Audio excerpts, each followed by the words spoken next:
Ringside Rants, episode 61, I think it is tonight, gentlemen. 61. We're Something old like as that. fuck. I'm Mike. That's Josh. That's Jack. We did have Devin. I did tell him we were coming back live. He said let him know when we're going back live. I did. Try to wait on Devin. That is the reason why we're late. Josh. And sorry. I had a sleepy time film moment. Here, I do it to myself. Squirrel. Yeah, you try to steal Roadkill Rob right here. Roadkill Rob.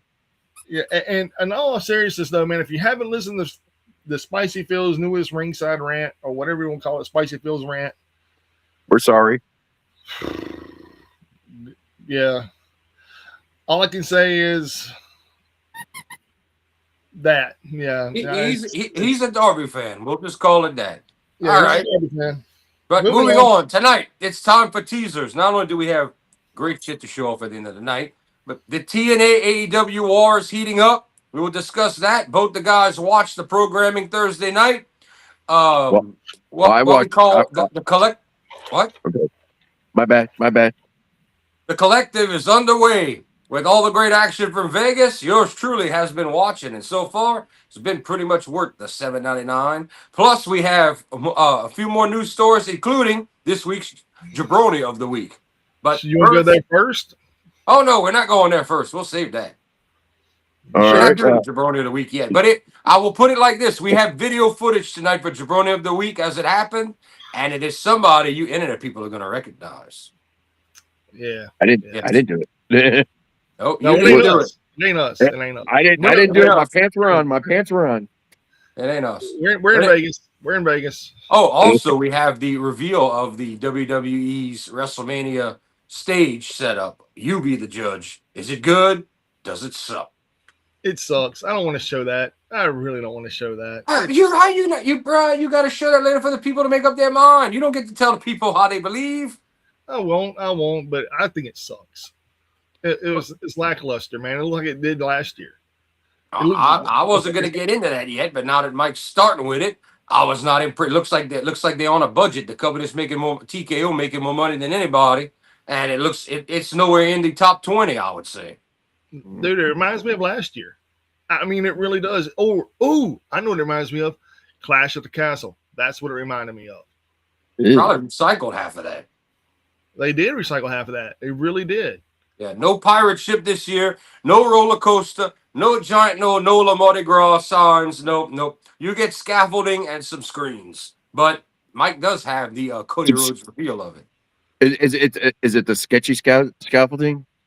It's the one that goes straight up in the air and it has like the zigzag crosses in it, the X's all the way up to the top, and then they have like an LED screen in front of it. Oh, Danhausen right now doing an interview with Big E on the Hall of Fame. I'm watching that. I'm watching that right now. Was it on ESPN? YouTube.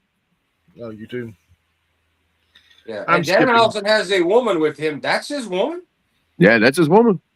Okay, not what I was expecting. Wifehausen. Yeah, Wifehausen. Yeah, she was one of the. She was one of the dancers on escorting him out. I knew that. I knew Stan revealed that. But how about while we're on it, how about Danhausen messing up Miz and Maurice's little Dewey and cursing Maurice? That was pretty fun. You know what? I have not. I didn't get, like I said, I was asleep. I slept through SmackDown, so you're gonna have to fill me on that. I didn't even watch SmackDown, and I got to see that. So boo-hoo on you. Yeah, it's all over the interwebs. Yeah, it's in our chat too. Yeah. Are we even live? Yeah. Yes, we are. It notified me on my phone that we went live. Okay, we are live on YouTube. So what is the thing going on between TNA and AEW right now? Because I watched Collision, and it was an all right show. It wasn't bad. Well, they went head to head again for the second time with TNA, but that's not what the story is about. Besides the fact that Carlos Silva is ordering all the talent, like we said earlier this week, not to be able to have any matches with AEW talent. There's pretty much WWE set this up pretty good. TNA is like battling them for number 2 in America, and with the TV ratings and how it's going, that's pretty much what's going on now. The big news is the the Twitter rants from the wrestlers, with MJF having the best one out of everybody. But yeah, some people took some shots. Kenny Omega tried to do the polite business 2 paragraphs, but MJF really let him have it. He was like, "Oh, so your world champion and Nick Nemeth and Carlos Silva are scared of me. I'll still be in New York or whatever. Show up." Like the way he said it was just awesome. But yeah, it's Moose even made a comment and they had to pull it off because Moose said, "How did this get past the office? Like, how is this public knowledge?" They made Moose take down his tweet. So it's real. It's happening. It's gonna be a ratings battle. I'm interested to see next week's numbers after Monday. Honestly, there's nothing to fucking battle with TNA. There's nothing to fucking TNA's battle. numbers are going. I mean, 500,000 and 600,000 are not that far away, Josh. Well, yeah, the numbers aren't, but look at their attendance, man. Their attendance is shite. So AEW is in the wrong venue. Well, dude, you couldn't. All right, they had a venue in Cleveland, Ohio, that had 17,900 supposedly capacity seats. They filled 3,000 of those. Yeah, sounds like AEW. Nope, that was TNA. It sounds like AEW on most nights. TNA or AEW the same night, 59.95, almost 6,000. Then you had the pay-per-view, which that was at a pay-per-view. That was Rebellion, 3,000. Yeah, but it was still, they were criticized for not considering over up there in Vancouver, they were criticized considering with the building holes and that WWE sells that out regularly, and they barely got to 10,000 and 17,000 plus. They were criticized over it. Well, the reason is, man, nobody really pays attention to AEW up there. Nobody. But Joshi Pro didn't even get 400. They got 400 and 300 and something the first night, dude. They didn't get hardly nothing. That's Joshi Pro. That's not anyone vying for the number 2 spot in the US. Not even close. That's not even GCW and MLW, who are under AEW TNA right now. We just had a tier list. Mm-hmm. GCW sells out everywhere they go. They do. Well, that's another big piece of news tonight. How in trouble GCW was. At GCW, it's not hard to sell out a gymnasium. I'm sorry. 300 people is not a hard sellout, dude. Yeah. I hate to break it to you on that one. They're selling out though, man. Well, I know they ain't hard to sell out where they're at and everything, man, but they can sell out, dude. They sold out Huntsville Von Braun Arena for standing room only. Marie's looking gorgeous tonight. I'm waiting for her now that she's cursed to have an accident right here while Miz is talking to Big E. Big E got inducted to the Hall of Fame? No, not even close. Big E is he's pulling the Mean Gene spot at Hall of Fame. No, Maurice did not fall down another. Oh, Dennis Rodman in the house. Wearing the Hulk shirt. Wearing the Hogan shirt, by the way. AEW fan myself. As much as I like Maxwell, he hasn't earned the right to be a part-time because. Oh my damn! I forgot how tall he is. Jesus. Dennis Rodman. Or what sounds really short. He played ball, dude. Come on. Well, I know. In his NWO gear, boy, all happy. Well, when you're NWO, you're NWO for life, man. Well, I will say this, Anthony. MJF won't be that top tier guy like you wanting him to be in AEW right now because of the way ticket sales are. And I really think them taking the title off of MJF was because some of the backlash that he said in some of those interviews against TNA. After I come to realize that it was all done very, very spur of the moment. I don't think that Danhausen's going to hold on to that title very long at all. It's going to play hot. And Danhausen. I mean, Darby? Darby. What? Yeah. Sorry, Darby. But it ain't going to be, it's going to be a hot potato. It's going to be a hot potato. I believe Tommaso Ciampa is going to win it. I think somebody's beat Tommaso. I think everybody. Tommaso Ciampa is not touching that world title. Not yet. Not yet. No, it's not happening anywhere in his career. That's not happening. I love Tommaso Ciampa. It's not happening. That's not happening. There's no room for him. He's a veteran in the last 10 years of his career. His own words. That's not going to happen. Tommaso Ciampa's mid card for Tony Khan, and after he's tired of him, he's going straight down to ROH. Watch my words. I don't know, man. Nah, people. Despite what everybody feels, everybody likes Darby. Yeah. That's not true at all. Off of the news, the majority of the fans are negative on the title change on Darby. Love him or hate him. A lot of people are upset that it made MJF look like a chump. The length of the match and that MJF was on a great run and helped the ratings. And a lot of people are not happy about it. Even Phil admitted the general overwhelming popularity is either indifferent or negative. Versus positive was at about a 23%. Yeah, that's what the one thing I agree with was the length of the match. I mean, they could Yeah, they they could at also the least same put it, thing. but they could at least put a 10-minute banger on there at least. They're not going to because MJF is going to end up beating him in a 20-minute match. A few other people said the same shit, but we know that MJF's been signed for at least one movie project. They're making it sound like more than one. He's reporting immediately to go work on that stuff. They named the movie. It's nothing big name that I've ever heard of, but he's working. It's a sequel to some movie. He's going. That's the one he's guaranteed going to do right now. Yeah. And the thing is, man, I don't know, man. It seems like everything is going right for AEW. They shoot themselves in the foot, man. Mm-hmm. It really does. That's what it feels like to me. I could be wrong.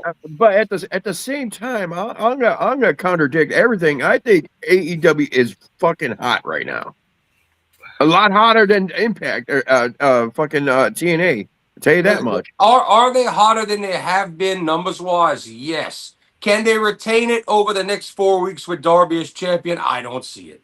I don't. They already had a 0.9 decrease in the 18 to 49 this week. But, different nights, different program and stuff like that. I won't hold that. I'll say let's give it the month and see. I say let's give it time and see if Darby can hold the viewers they have.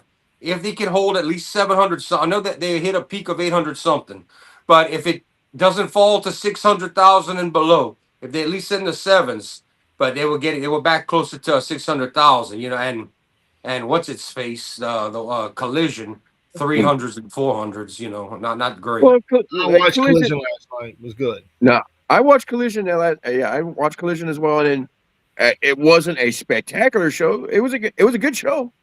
I ain't gonna put it down. I'm looking forward to the ratings next week to see how Thursday night did for the two of them and everything. I'll have it. I'll have it after the ratings come out. I'll have the numbers. But I did watch. I know I broke my rule. I was gonna watch Impact anymore. I did watch some Impact. I was like, wow, they put this shit up on especially on WrestleMania week. They let me comment on that too. Is like you see all throughout this collective that's going on in the wrestling world around Las Vegas. Name me some TNA wrestlers that are at this thing right now. Rich Swann. Yeah, but he's also a WWE goon. He works for TNA. Yeah. He's saying that he made his name. He made a name in WWE and then went to T, and that's what I think Josh is saying. Yeah. He's a WWE. It's like Edge and Christian and Moxley and Lashley and everybody at Cesaro and everybody Tony Khan has. It's just like that. Yeah. So name me all the TNA wrestlers that are wrestling in Las Vegas this weekend. None. I haven't really seen any names from them in the collective. None. I really haven't. I've seen GCWs all over the place because they're the main partner. Plenty of male and female Japanese wrestlers. I've seen them wrestle multiple times already. Yeah. And like indie people, I mean, ZSJ was started off in the buy-in for the Vegas death match. He started the whole night off in a technical match. Yeah. Wasn't expecting ZSJ. But yeah, like I said, name me a TNA wrestler this weekend. Only one. Name me how many AEW wrestlers are out there right now. They have some, not any big names. No massive. Not the big names, but they have a lot. I have seen Jordan Oliver and the other guy wrestle 2 shows in a row. Moxley was there. Moxley was there. Let me see. Brody King. What was he on? Oh, the Hardys are there too. Hardys are at the collective too. Hardys are at not the collective. But they're wrestling in Hog. They got the Hog champions. Yeah, true. So they have to probably be probably why HOG's charging $20 for their pay-per-view just so they can pay off the Hardys. Yeah, so you got that. You got loads of CMLL guys. Heck, I haven't even seen no AAA guys there. You're not going to see anybody under the WWE banner at that thing. You won't see former AAA maybe. You're not going to see any current AAA, TNA, or NXT talent. No one to do with WWE. You're not going to see them. That's the event against them. Except for the Josh Burnett's Bloodsport. What does Where it Josh has- Barnett have to do with anybody short of New Japan? Well, it's got Natalia Neihart and Shayna Baszler. Yeah, but Natalia's running on a side deal, not even really in the company right now. Like, I'm waiting for her to take a Legends deal. I think she's done and she's going off. I don't think she has a deal right now with WWE. That's how she's doing her Ultimate Fight and all that. I don't think she does. And she's also, well, not just her. What about Pete Dunne then? Why is he out there doing stuff for Bloodsport? What if Pete Dunne's not signed anymore? We don't know it. Well, why is he still on the roster? Yeah. So yeah. So like the C listers are coming out, and it's hard to say a C lister with Pete Dunne because he is actually a good Pete wrestler. Dunne, Pete just like I know he's not in the company anymore. Timothy Thatcher's a great wrestler. Yeah, and he wrestles for NWA now. Yeah, which that doesn't mean a fuck because NWA means nothing. They're at the bottom of the barrel now out of all of them. Well, yeah, they've been looking at Persephone. They wanted Persephone before she signed that dual contract with WWE. And that is news I forgot to mention. Persephone, WWE has reached. I don't know how they did it, how they reached out, but her contract with Tony Khan and CMLL ends within a year. WWE's already eyeing her up to grab her, and the way they've made Stephanie, other Stephanie McCord, the way they've made her look good. And versus what Tony Khan did with Thunder Rosa, I think I would go to WWE. Monica just typed this out. Tornado alarms. I'm just now starting to hear the alarms right now. They have alarms for their tornadoes. Mike, did we miss some chat? I saw somebody ask me something. I can't see all the chat, but did we miss a couple things? We're getting a Paige appearance at the Raw After Mania with her challenging AJ for the IC title. Yeah. Jordan, my favorite messed up match for AEW was a death match with Moxley and Omega with the fireworks didn't go off during the bar. That you could blame on hiring an outside company to set and people not knowing what they're doing and checking on it. They thought, we hiring explosives. They did not get explosives. Somebody got paid and they got a big flop. But AEW did not put that together. Yeah. Remember. Impact paid for the explosions. Well, there you go. So that falls on old Impact. Is there a small pay-per-view or special show for AAA during WrestleMania weekend this weekend? No. No, AAA. I think AAA is doing an event next weekend, and the big match is going to be OG Americano versus the new one for match versus match. Mickey James and Nick Aldis on the screen right now. Here we go. Here goes all the Lucha 93. Oh, wow. Hold on. 26.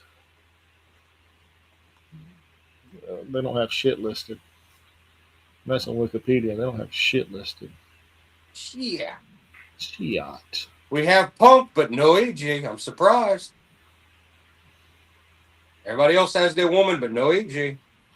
There's Stephanie again. They went live on YouTube at 4/11, which was 6 days ago. So.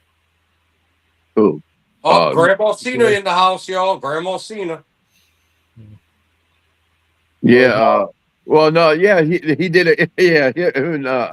AJ doing an interview, and they're going back and forth as how Bailey is their road wife or something like. Like what? Yeah, that's some swinger shit, man. That's some swinger shit. I can see it. Everyone's banging everybody back there. I don't see it with Punk's jealousy and how he is when he's with somebody, but I could see Bailey taking over the backstage in the women's locker room, being the sound voice. I could see her being a locker room leader, especially with Becky away. with Sasha gone, with Charlotte making part-time appearances, I could see Bailey leaving that locker room Oh, Cena with the hair club for men again. again. Again. Royce Keys won the 2026 Andre the Giant Memorial Battle Royal. Oh Oh, boy. thanks for explaining. Oh, Thanks for coming. That's will be the end of your career. The Andre the Giant Jobber Death Career Battle Royal yeah, Memorial. pretty much everybody who's won that is not Yep. No employed longer with the anymore. company. Yep, not Or, employed. or went on to do nothing greater. Cena probably wouldn't get the hair transplant for a new movie. If I had to guess, this is his second one at least. They only last 6 months. Orton did it with him when he did it the first time, and Orton was like, "Fuck that! It don't grow. It don't work. It lasts for like 6 months, and that's it. You got to go have him sew the shit into your scalp again and all that. He probably got it done for a movie Right. Yeah, probably Peacemaker season 2. or whatever he's in. I do But like his white pinstripe suit though. I yeah, can't lie. that is nice. Yeah, I do like. So we're still we're still talking about the AEW versus Impact and like I said, I don't see Impact lasting in much longer. I'm And waiting for WWE to pull an ECW, and if they need it, I think WWE's. I also heard Mike doesn't agree with me. I heard that it was a mandate from TKO and WWE to tell Silva to not work with the AEW people. I believe it was all. It's all been put in place. Like I said months ago, why fight the battle when we can get TNA to do it for us and hurt their numbers and anything to piss Tony Khan off. Triple H and them are known for that. I don't put it past them, and I do think one day, if not by TNA in the library, WWE's gonna have more calls and take more people. I think they're a secret, like they're a support group, like a biker group. I think they're a support group under WWE. AEW's been bought. But I feel like TNA is like that support group riding under them. I think we're going to see more of it in time, but I do think that the goal is to hurt AEW's numbers. Speaking of this subject, though, I told this to Mike before you came on. This is pretty funny. When you get off the planes in Vegas to get your luggage, they're about the length of a car. They have these long LED boards on every aisle, and all of them have AEW Dynamite. They're all Tony Khan bought them all. It's funny as shit. It's like that's what you got to see when you pick up your luggage. AEW. Hey, fair is fair in war. Fair is fair. yeah, but like I said, TNA. General manager for Revolve is what's his name? It's that um that Latino dude, the dude that used to be that came out as DJZ in TNA. What is his name? Oh, but Shit. you're the resident TNA expert, so Old school TNA. old school TNA. No, Anthony. Yes, Timothy Thatcher is working behind. He's not when you cannot go and work for another company if you're on screen talent. Timothy Thatcher's behind the scenes, so he can go and do that. Just like Natalia's technically right now behind the scenes. That's how they're getting away with. That's how Stevie Turner. Timothy Stevie Thatcher's getting Turner away. is the current general manager of WWE Evolve. It was Robert Stone. Robert Stone. Rob Stone. Okay, Rob. Anthony, I don't know about Andre's family, but why don't you call up his daughter and ask her? She's still alive, but I don't know if they care. I don't know if they're embarrassed about what they've done with the bat. They probably think it's great that he's still being mentioned. Who knows if they even watch the product? And yeah, his daughter, that's a big chick too. You could tell who her daddy was. Yeah, well, she ain't tall, but she a thick chick. But she's more than thick. She's big. That's a brick house. You need a wrecking ball. I saw her on that what's it called? Dark Documentary? Side of the Ring or whatever. I saw her on whatever it was. Or WWE did Andre. She's big. She's big. All right. Stevie Turner is Lucy Bridge. She's an English professional wrestler. Hold on, I'll be right back. I gotta go close window. So Go yeah, ahead. that's who she is. She is in Evolve. She is the women or the general manager of Evolve now. Mm-hmm. So that's who is the actual general manager of Evolve, is Stevie Turner. I thought it was still Robert Stone, but I forgot he got moved up to NXT.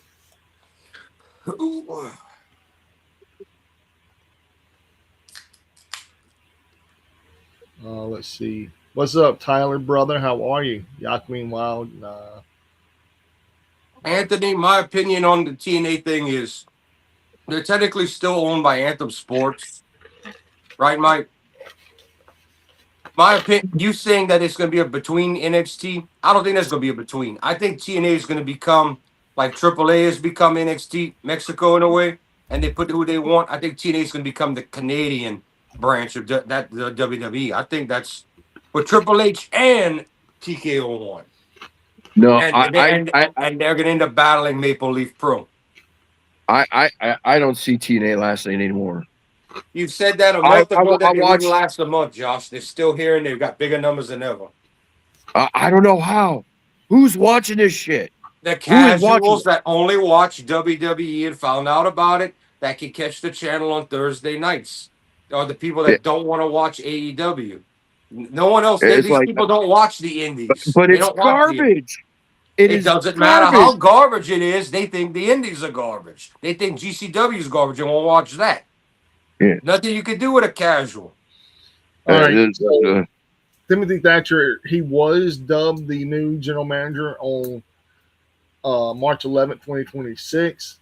However, he dubbed himself as the Evolve Foreman, not as the general manager. And that left room for what's your name to become the actual GM. And he was wrestling before he went back to WWE. He wrestled in MLW for 2 years. Yeah. Well, anyway, like I said, it's like I'm sorry, teenage trash right now. Their storytelling is trash. Oh, exactly. No, not to mention. Actually, I want to throw a shout out to our friend Viola Strange for making her somewhat a TNA debut. She was she posed as a background character for a segment in the undead realm. If you want to check it out, go check out her Facebook page and her Instagram. Probably a good time to mention that Allie, the cat or whatever her name was, whatever she was in AEW, she's TNA now, and Paige is back at WWE. Probably a good time just to mention. We got a little jumping around going on. Yeah, but Allie made her return, but we already saw that in all the segments. We're like, okay, she's back in TNA. So right, we saw that, Josh, not the people you just said aren't watching. So that's why we're telling them. Yeah, so Allie Catch is Allie Catch. What is her second name? I know she has a second name. The Bunny. Allie, aka the Bunny, is back in TNA where she started. Oh, there goes Pumpkin. What you call it? Just walk past the screen. Yeah. So she's back and is like, okay, and make me watch this. Yeah, they won't make me don't get it wrong. Actually, I am a fan of Allie. She got an awesome YouTube channel. She talks about horror, and she actually been in a couple horror movies. So she's actually an awesome person. So and I'm a fan of Rosemary, but Jesus Christ, who's writing these? Jesus, who's writing this shit? I mean, everybody's here's my fill rant. Who's writing this shit in TNA? Because everybody's bitching about storytelling in AEW. Who's writing this bullshit? I agree. In TNA? I agree with you because you know what? Like for me, I don't find AEW trying because they try to be. If they didn't try to compete with WWE sports entertainment, I wouldn't say nothing. I don't find they have enough attempted storytelling. TNA, I find tries to do storytelling and they're horrible at every twisted turn. They don't have a decent story to save their life. It's like some of these factions don't even make sense. I'm sorry. The system. Brian Myers is an awesome wrestler, but Brian Myers is an awesome wrestler, but he is not a faction leader. Tell me if I'm wrong. He's not a faction leader. Eddie Edwards. We all grew up in the NES era, Nintendo games. All right, the three of us grew up. Do y'all remember? I mean, yes, it was some of the hardest games on the planet. Do y'all remember the translations, especially when you beat a game, how wrong they were from Japan? Y'all remember the English translations would be fucked up, wrong words, bullshit. Doesn't it feel like whoever's writing the stories for TNA is like, Me no American. We just put it. Feel that's how it feels. That discombobulated. The stories we watched a few of those vignettes on TV, and none of it made any fucking sense. Not a Well, bit of it. Oh I my will God! say this. Wait, hold on. I'm watching the Hall of Fame before Mike goes on a rant. I'm watching the Hall of Fame, and over here, why is Nikki Bella looking like a fucking stripper? She mainly just she looks so thin in the face. Oh my God! Oh, that's that vegan lifestyle, I guess. Man, they take No, not enough no, only not Brie. enough Brie protein in is them shots. the left is the vegan. Brie, not Nikki in the low cut dress. Oh my God! And gravity is not doing them well. Now she's wearing the wrong dress to complement her top. The wrong dress. Everything's hanging down. Yeah. Wrong top completely. Like, what's cause looking like a dead goddamn stripper, man? I'm like, what the fuck, man? This is the Hall of Wrong Fame. top. Was it on YouTube? Yeah. Yeah. And they're showing clips of Stephanie and Triple H because I wonder if I hope they're not inducting her. Yeah, Stephanie. Yeah. That makes no sense because Stephanie treated them like shit. And kayfabe, but yeah, Nikki Bella wore the wrong top. I don't care. See it. I can't see it. I don't care if you finally popped out a child. You wore the wrong top, girl. I'm not watching it, dude. What is it? Give me the link. YouTube Hall of Fame WWE. I didn't even have to click it; it just popped up on my TV, and I just put it on silent. But she's I see in the like red carpet special. That's all I see, and it says live. she's in a leopard top, and I think it might be connected to pants, like a onesie. Like I can't tell if it's a skirt or if it's. I know she's got that. It looks like she might be wearing it where it's got like leggings, but it's not that revealing. But her chest is hanging solid, and she needed better support. It also don't make her boobs look as big as they normally are, but everything's hanging down. I don't know what she thought. Her sister's actually dressed pretty appropriately. A little side boob in the middle. Yeah. And, Sorry about that. We're having a lot of weather problems right now, so I don't know how many times I'm going to be going in and out.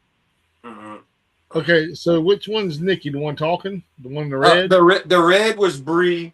The leopard was Nikki, John Cena's ex. Oh, okay. Oh, look at Drew's wife. Okay, we see what Drew's woman looks like. I don't know God if they damn, married she her. got some nice rack.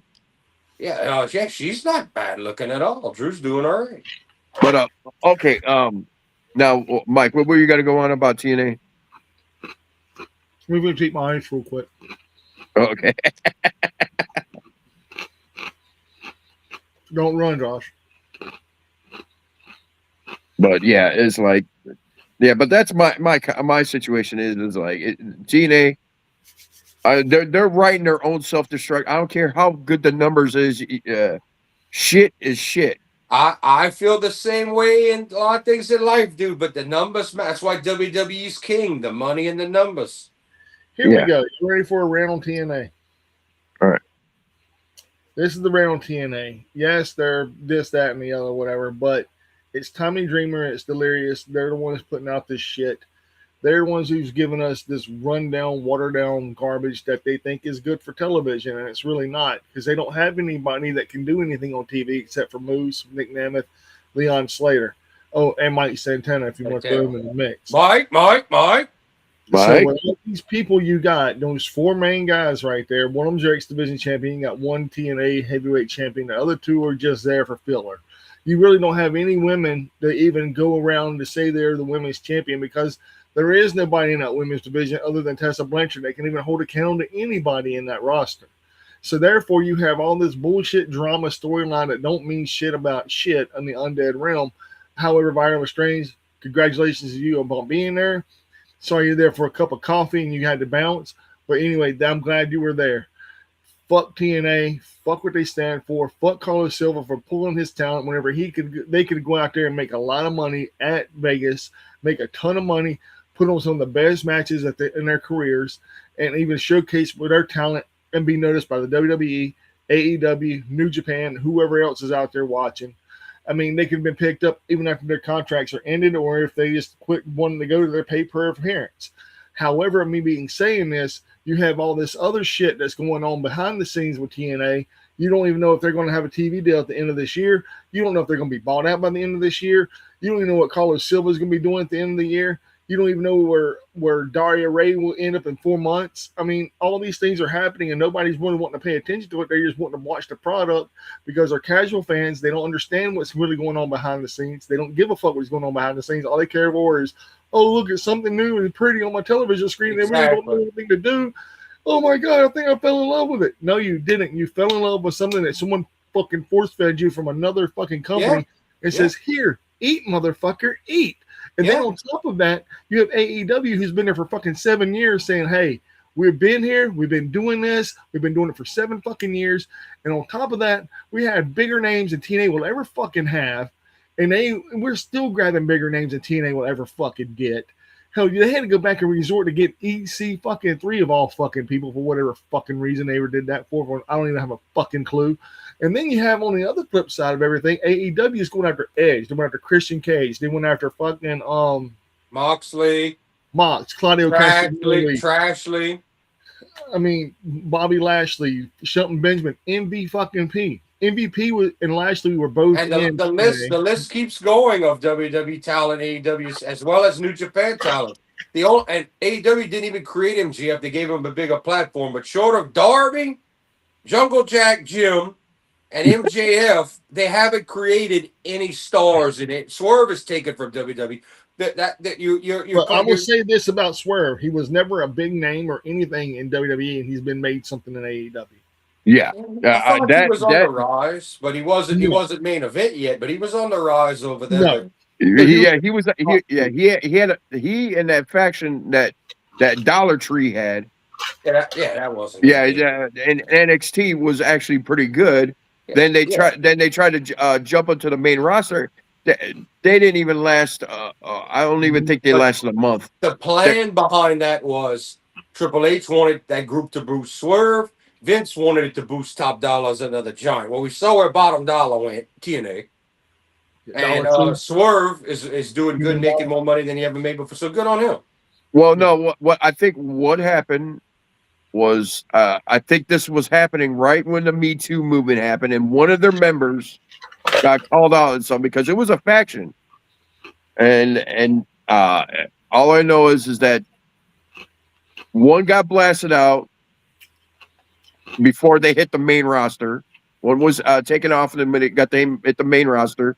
Then Top Dollar, B-Fab, and Swerve, and Vince fired 3 of them right off the back after the first couple of weeks on TV. He fired Top Dollar, the girl, and the other one. He fired all 3 of them. Swerve. Yeah, he fired Swerve too. I thought Swerve was the one they kept.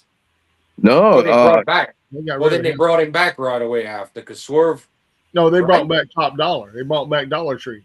Yeah, they brought him back, and then they fired him again. Yep. So, then Swerve jumped over to Swerve had like a cup of coffee in WWE, but I think AEW really made him. Yeah, really made him. By the way, loved AJ Lee's suit last interview. She had the same suit on as Cena. She actually had a white pinstripe man style woman suit, like power suit, but the black with the white pinstripes. I'm just glad Becky Lynch and Seth Rollins don't look fucking dressed ridiculous and everything. So the side buttons are a little weird, man. She looks like she's in a burrito. Seth's buttons on the side with that flap does look a little. I don't know if we're gonna say another country or military, but it's a little weird. But that's Seth's gimmick. So I mean, he almost has a Oriental feel to the little hole in the collar and the side buttons. It looks like he ripped off Cobra Commander. But to me, Becky looks like she's rolled up in a burrito. Well, Becky's obviously got her some kind of a tan going. Yeah, it's a gown. It's a gown. No, I'm talking about her skin tone because I mean she's Irish. She's not supposed to be that. She's got some kind of tanning going on. The spray tan. But she looks like she's wearing a freaking burrito. I've seen worse. I won't gripe because the waistline part's all right. the part wrapping around the It's, shoulder. it's, I wonder who designed it for her. And I was all excited that their work's getting shown tonight. But yeah, Seth Rollins looked like he raided Cobra Commander's in a wardrobe. way, yeah, in a way, It I looks like can't. he only thing he's missing right there in the centerpiece is that little white thing that priests wear. I knew someone was going to say it, but that's what it's another thing that gives me off the Doctor No vibes, if you will. Yeah, there you go. I was between a Bruce Lee villain, like what you call on the island on Enter the Dragon, and Let me Doctor use No. restroom real quick. I'll be right back, gentlemen. That's kind of what he's dressed like. But I fuck the man bun. We don't no, dudes need to quit doing the man bun, bro. If you're gonna tie your hair, put it in a ponytail. Stop the gay man bun. Never. I had long hair over half my life. Never long past my shoulders. Never had the man bun. Stop the No, gayness. no. I mean, I when I had my long hair, I mean, obviously, well, when I had my long hair, I made the decision to cut the sides and cut in the back, but I never put my. And I always had a ponytail, but I always had it far back and enough where it doesn't look like it was sticking up in the sky like that. Yeah, that just looks ridiculous. I mean, I know sumo wrestlers do it, but I mean, you're not a sumo wrestler, dude. Yeah. But Yeah, so, well, I guess fans, people, everybody watching Ringside Rants, we're gonna keep talking about some news, but y'all are gonna get a little bit of we're gonna do a Hall of Fame watch along while we're here. Unless that was just the pre-show, then it won't be me. is it going to be on YouTube or is it? I see the trademark thing, and thanks for watching already. So that might have just been the red carpet. They might not. They probably you probably have to buy a subscription or whatever. So I won't be watching it. Yeah, I just saw that. Thanks for watching. Yeah, I think that was just the red carpet. So fuck it. We won't be doing a watch along on that. Piss on them. And we will continue. Mike walked away when we need him to show a couple of videos, so we have some other things to talk about. Don't forget, coming up, Jabroni of the Week, we have live footage. And this happened at WrestleCon, by the way. And we're going to show the WrestleMania stage setup. Cody Rhodes did the reveal to the press. We want to know what you guys think of it. Yeah. Actually, I have not seen this, so. I'm hoping Mike clipped it, just like we had both clips. He clipped the other one because I told him I need my everybody's favorite news segment of the week, Jabroni of the Week. Yes, we come up with brilliant stuff here at Ringside Rants. Why? Because we love you. Not really, but you know. Did Bad Karma have a skullet? Did I have a skullet? No, what I had is like I'll basically it was almost like I don't know what would you call that? I mean, like let me break it down to you. If I grew my hair out, I have naturally curly hair, and I hate it. I hate it. So when I put my hair to tail and put in a hat, my hair was always sticking out the side. So I got tired, and I didn't shave, but I trimmed down the sides and the back. We had a name for that, where you keep just the crown of your hair and you tie it into the ponytail and you shave the side. We had a name for that, but I can't remember. My cousin had wore that, but can't remember what it was called. But we did have a name for that in the late '90s. But yeah, Mike, we need the clip from the page with Cody Rhodes showing off the WrestleMania set. Oh, you want me to play that shit? Yeah. Okay. We want to get everybody everybody in the chat. We want y'all to see it. Tell us what y'all think. Honest opinions. It's the stage setup for Mania 42 in Vegas. We want to know what y'all think, but we're going to show y'all Cody Rhodes revealing it to the press right here, exclusive on Ringside Rants. When Mike finds it. So in the meantime, we'll let's see what we were at. We said Paige was going back to which if they signing Paige, not only does that mean she gets paid and Tony Khan had nothing for her to do, that means next year she's going in the Hall of Fame. Let's call it. Paige is in the Hall of Fame next year. Is she still wrestling? I don't see it. She doesn't have to wrestle. She can have a final run too, but Paige they're out of people. They need who are you going to put in? Jillian Hall, Layla. Who are you going to put in? You know, they're running out of people. They're going to have to. I mean, are they going to really call Caitlyn back after her small ass career? Are they ready to put? Is she a big enough name? Are they ready to put in brilliant jiu-jitsu fighter when they had no other diva? That was between Cena and Zack Ryder was supposed to be her girl. What was her name? Eve Torres. You know, what I mean, Yeah. are you going to put in Paige? You're going to put in one of them. What are you going to do? All right, I'm ready. Oh shit! That is not. Well, are they ready to finally put in? Would Dawn Marie ever get put in after her firing? She had that big storyline with Tori, but would they put in Dawn? I think they would put Mickey James in. I don't know. Is Mickey James WWE Hall of Fame? No, she is No. not, and I'm waiting on it too. I've Yeah. been waiting on that for a long. I I wanted mean, her to be in. she's already TNA, so I can and since probably TNA will be folding pretty soon, and Well, Mickey James was so they gotta just put that. Mickey James just did an interview in the Hall of Fame in WWE. I told you they under TNA. Say they're all one team, dude. Mickey James can go in the Hall of Fame whenever. They're probably going to call her next year, or I don't know what they're going to do. Maybe they'll give Paige a run next year, put Mickey James in next year, and put Paige in the following year. Who knows? But yeah, Mickey James is part of the team. It's TNA WWE. That's why she just cut an interview. Nick Aldis didn't say a word, stood there and said thank you, and let his wife talk. Yeah, They didn't even let him lead the segment, and he's a GM. She's technically TNA, so that just shows you where it's going. Yeah, she's Y'all coming. ready? She's All the right. biggest one. She is the biggest woman that needs to be put into the Hall of Fame that hasn't been put yet that can go in. But yes, all right, chat, are y'all ready? Here's Cody Rhodes revealing the WrestleMania stage for this year. Give us your honest opinions. Go with it, Mike. And we have sound. I don't even have. I don't have sound. Hold on.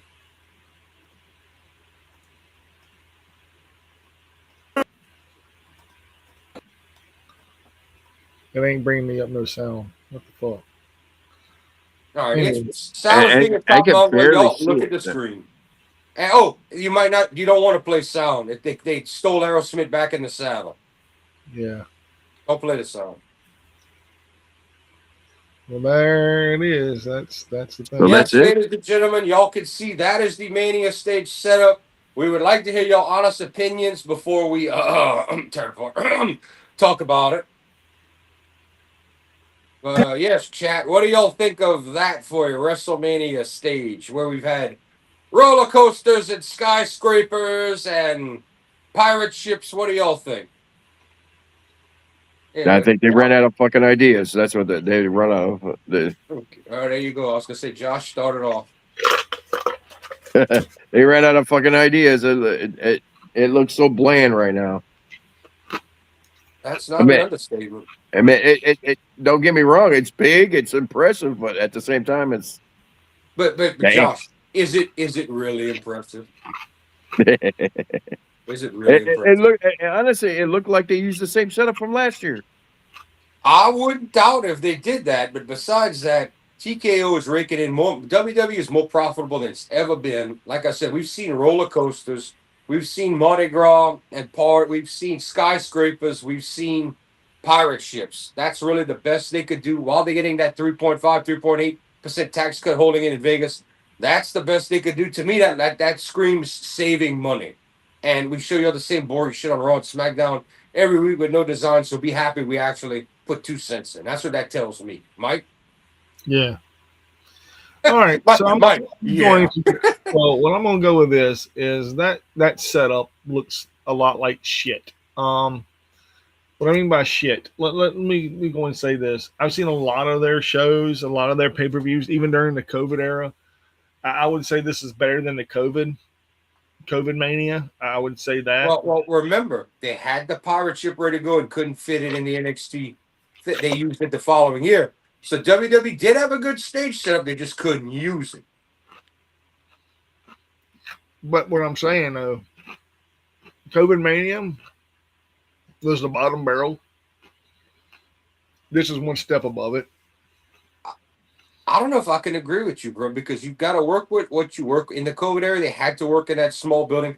They had the lights. They had what they could have.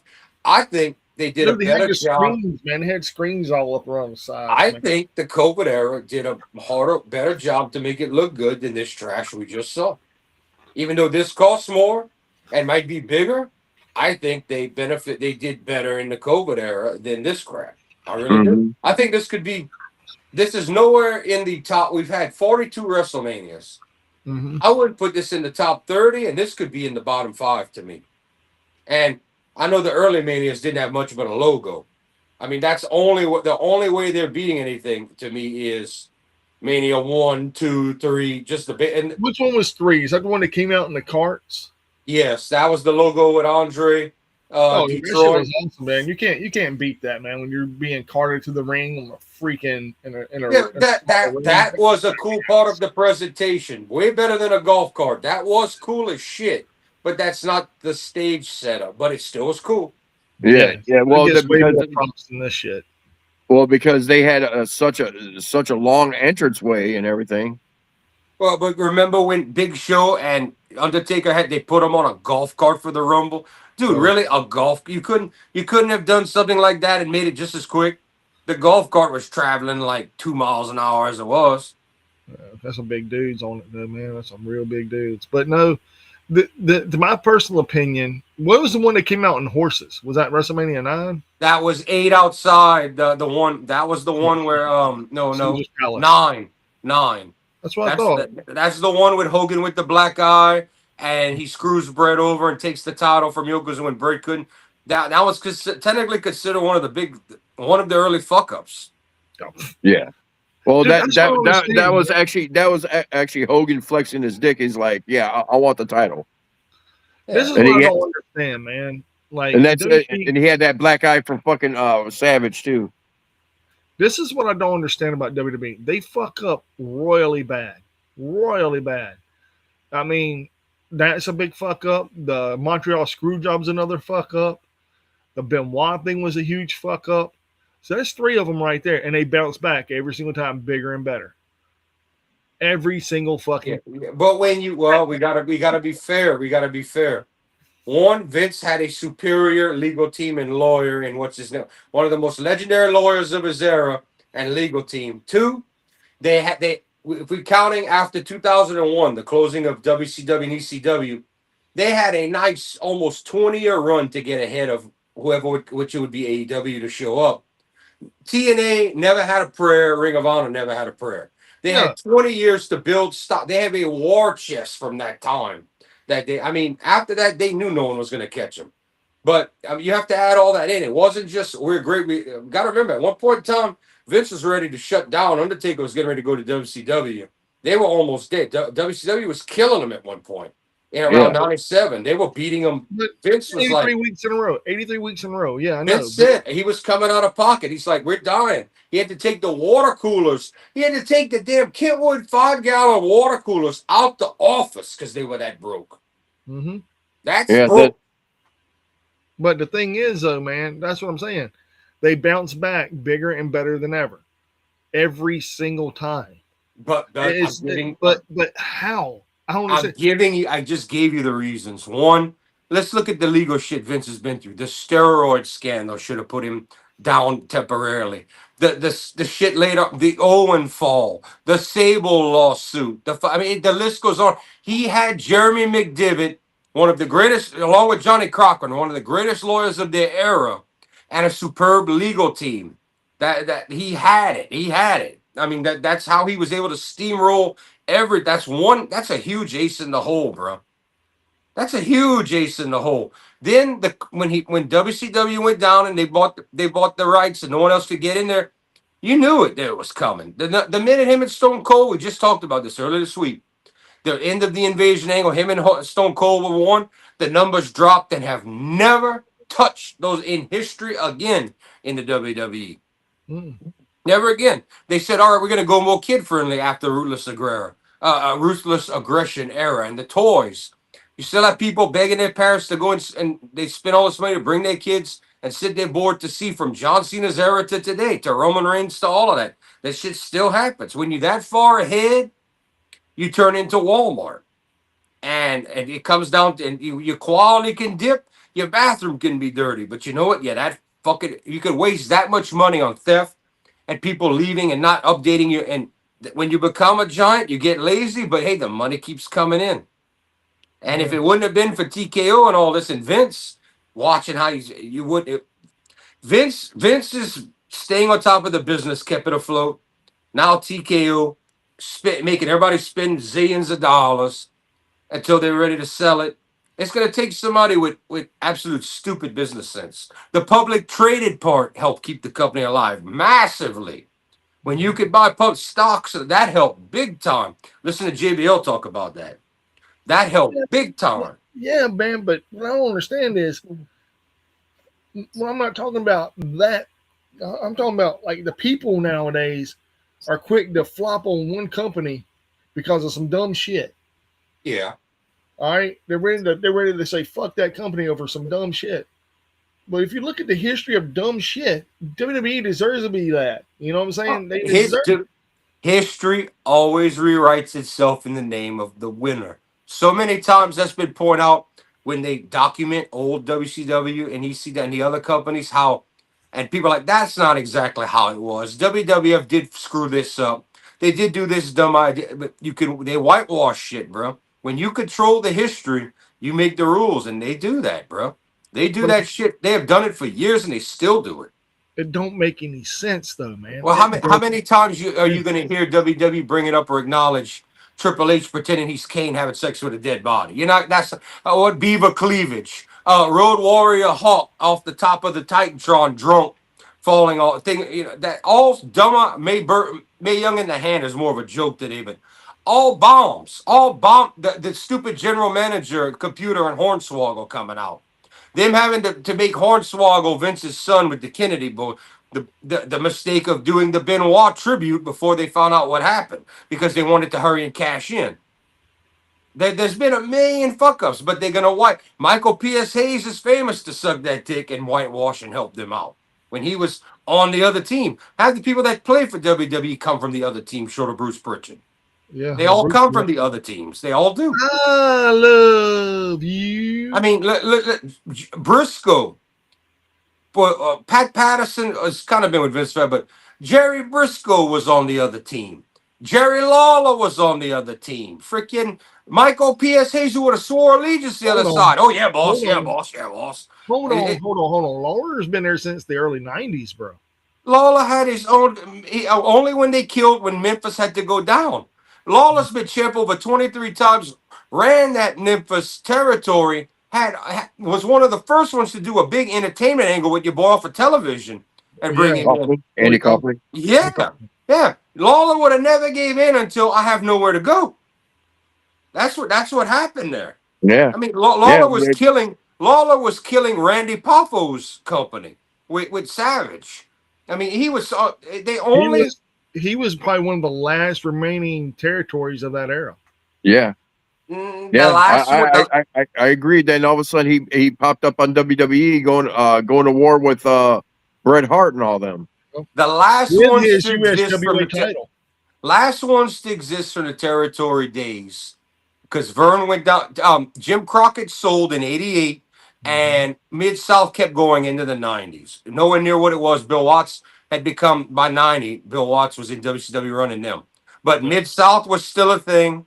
And Smoky what you Mountain. call, yeah, and Smoky Mountain we had kept changing owners and kept going. The rest were all dead before Crockett. AWA Vern died in the mid to late '80s. He couldn't go anymore. By like '88, '89, he was done. And Crockett sold in '88 to Turner, and that's when it became WCW because they bought Jim Crockett Promotions. Florida Championship Wrestling, almost all of them finished before the last ones were done before '89. Mid South kept going. Mid South kept going because I went watch Mid South in the '90s, and it replaced WCW on my television. I just Googled everything I wanted to hear. What was the last wrestling territory?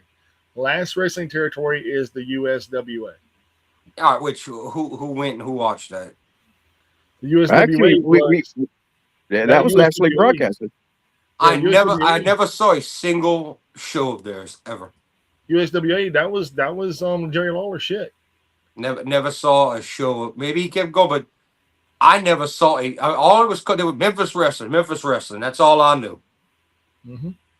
Never hear Cornette. Anybody talk about that? USWA. I think that was his official name. Everybody talk about Memphis, but I think that was the official name of his company, USWA. Yeah, it was Memphis, but yeah, the USWA was the last wrestling territory in the U.S. existing from '89 to '97. and it's the match Oh, marked the end of the territorial era in professional wrestling. well, Lawler left before that, so Yeah, but he owned it. Yeah, he kept running it. he Mm-hmm. must have ran it as a small indie against Vince. Well, I don't think he ran it against Well, Vince. what year did Mid South go down? Because I could swear I was at Mid South in 93, 94. Could have sworn. I know it was in the 90s. I was there because Frogman LeBlanc, who just died, wrestled. And my cousin, Amos Moses, was in like the semi-main event with the tag team match. The Bayou Boys, the crowd went fucking nuts. We were down the Bayou. There ain't a way you win in the 90s. I guarantee you I went in the 90s. Mid South Wrestling ended in 1987 when it was rebranded as UWF in 86 and then sold to Jim Crockett Promotions that same year. Well, they got something wrong because guess what? When WCW was on Saturdays on the Disney, coming from MGM, when my local TV channel lost them in 94, 95, guess what replaced them? Live episodes of Mid-South replaced them on TV. Mid South gone. I'm telling you, Mid-South Wrestling. I was watching it in 94, 95 on television every Saturday morning. It must. You know what? It probably the original. What it is, I think it is that the actual Mid South finally went under, and they might have another company might have bought the rights to it, and I think you're right. I mean, well, Bill Watts, we just said was gone and in running. He was running WCW's booking and all that by 90. He was gone by 91, 92. But Bill Watts is the one that took the mats away, no over the top rope. The Mick Foley era, pretty much, was Bill Watts, Cowboy Bill Watts, running WCW's. You know what you were watching? You want to hear what you were watching? Because you're fixing to get pissed at me. What they calling it? In 1994, Mid South Wrestling was no longer the independent promotion it had been under Bill Watts in the 79 to 86 era, but it still operated as a regional brand in Memphis, Tennessee area, often under the USWA banner. Okay. Mid South Coliseum in Memphis hosted numerous USWA shows throughout the year, drawing large crowds from around 1,000 to 1,400 people per night. In 94, the USWA Mid South shows, which have been running joint cards with Mid South, featured a mix of national stars and local talent. Key events included the January 3rd, 1994 World Champion Jerry Lawler defeated Eddie Gilbert via disqualification. Brian Christopher beat Buddy Landell. Todd Morton and Chris Michaels won a hospital elimination tag team title match. January 10th, 1994, Ron and Don Harris defeated Todd Morton and Chris Michaels to win the USWA tag titles. Jerry Lawler and Brian Christopher beat Tommy Rich and Doug Gilbert. January 17th, 94, Christopher beat Coco Beware via DQ. Jerry Lawler and Brian Christopher won a lumberjack tag match. January 24th, 94, Eddie and Doug Gilbert defeated Jerry Lawler and Brian Christopher in a Texas death match. These are all pitted against Mid-South wrestlers. Okay. Well, probably also, I saw the Mid-South talent I watched on it. Because I'll never forget the dude with the two different cut knee pads and the bullwhip coming out to the short circuit music. He was a heel. Yeah. I'll never forget that because he looked right next to me, and it looked like he was looking right at Jade's face, and she must have been 9 or 10, and I'm older than her. And he just looked out, and goes, "Shut up!" And I looked at her, and I went, when she started crying, I was like, But I will say this though, the USWA was the last of the territories to go down, and that was probably what I watched then with Mid-South guys. yeah. So okay, I probably did watch the USW. Now that you're saying it, and because the announcer kept saying probably he was saying from Mid-South, but it was probably USWA. The quality was terrible. You could tell it looked like it was in a gym, but that replaced WCW, and I was kind of pissed off because you remember the old AWA back in the day. Well, I never got to really watch Vern Gagne's show live. I was too young. I watched a little bit of it. Well, I know the history. I know that's where Vince took all his top players. Yeah. Well, here in Alabama, they made an AWA here, and it was not the same. Alabama Wrestling Alliance, and it got folded, and now it's what Chris is on. He owns what used to be the AWA.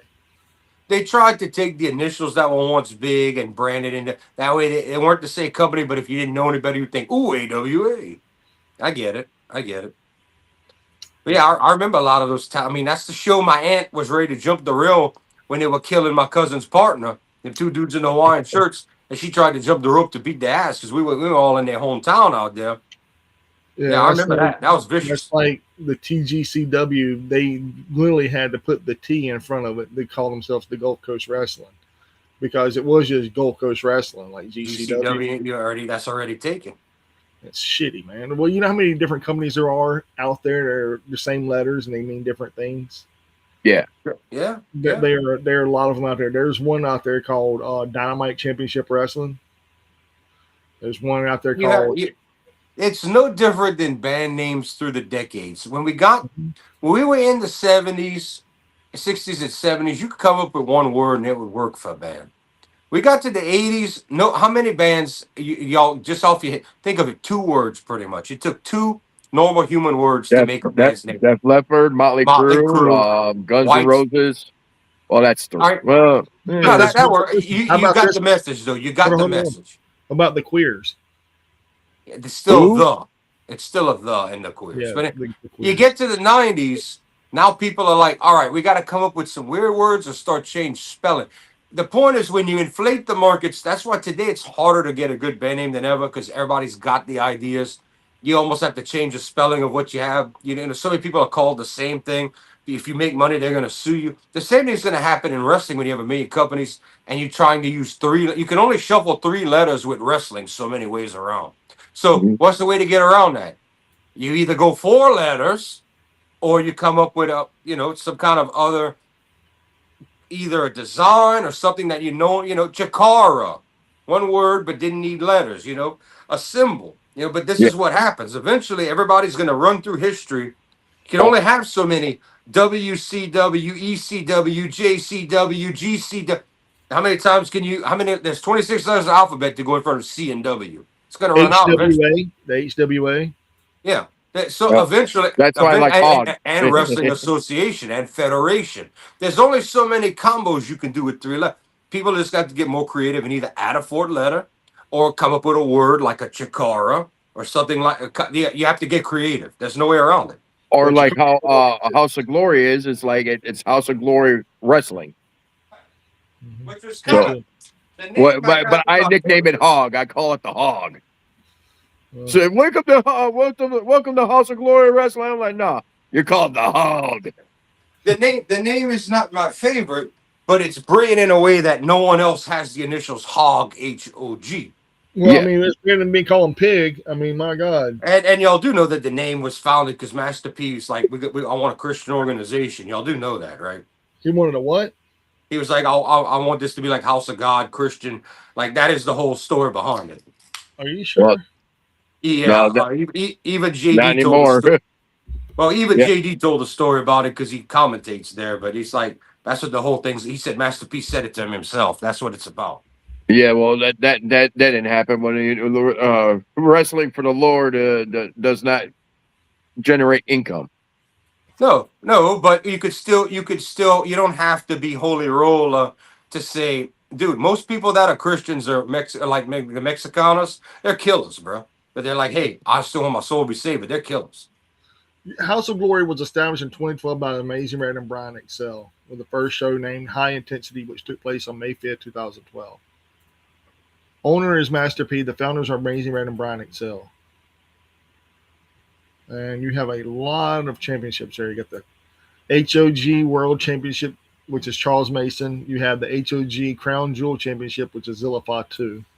HOG Cruiserweight Champion is Darren Richardson, who I think it's been Oh, defeated. Monica's sick in the chat. She's going, you.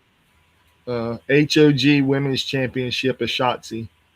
HOG Tag Team Championship is the Hardys. Which they're probably dropping that soon. Legacy Pro Wrestling is Jody Aura. LPW Women's Championship is Amira Sahar. And the LPW Tag Team Championships is Dual Focus, JJP, and KB Prime. But it really don't have anything to do with anything. All right. Well, that was explained on a podcast or two, and I heard it. So I was like, okay, well, that's interesting to know. Well, AJ Styles wrestled for the CWF, which is Christian Wrestling Federation. Yeah, but AJ Styles is a known Christian, but he's also a known flat earther too. So Yeah, I think the photos from the moon kind of killed all that. Oh, there's people claiming that that's fake.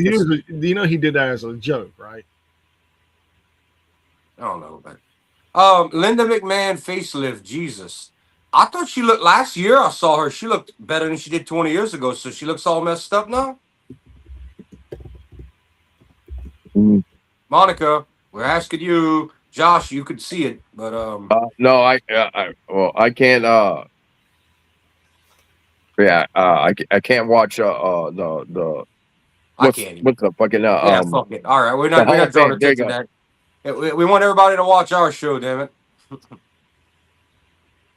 But anyway, Mike's gonna have to pull it up. It's almost time for everybody's new most favorite segment of the week, and I'm gonna have to create some sound effects over there because Mike can't handle all this. But I'm gonna have to get.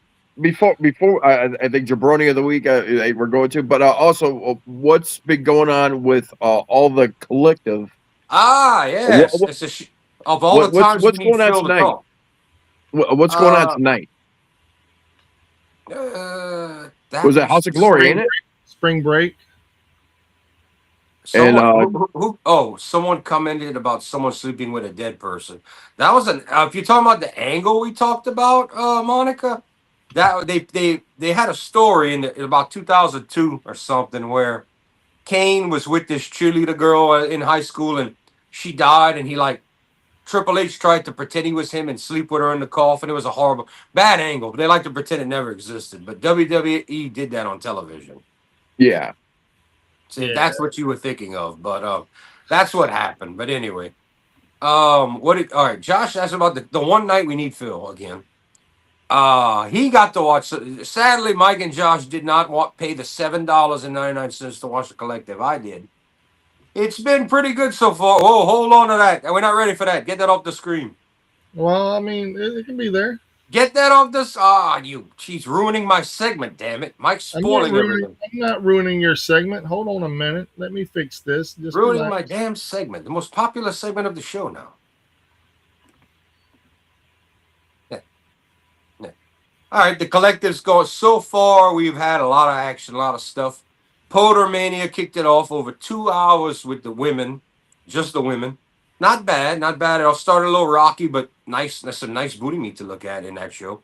Women representing a bunch of the indies. A lot of Joshis as well.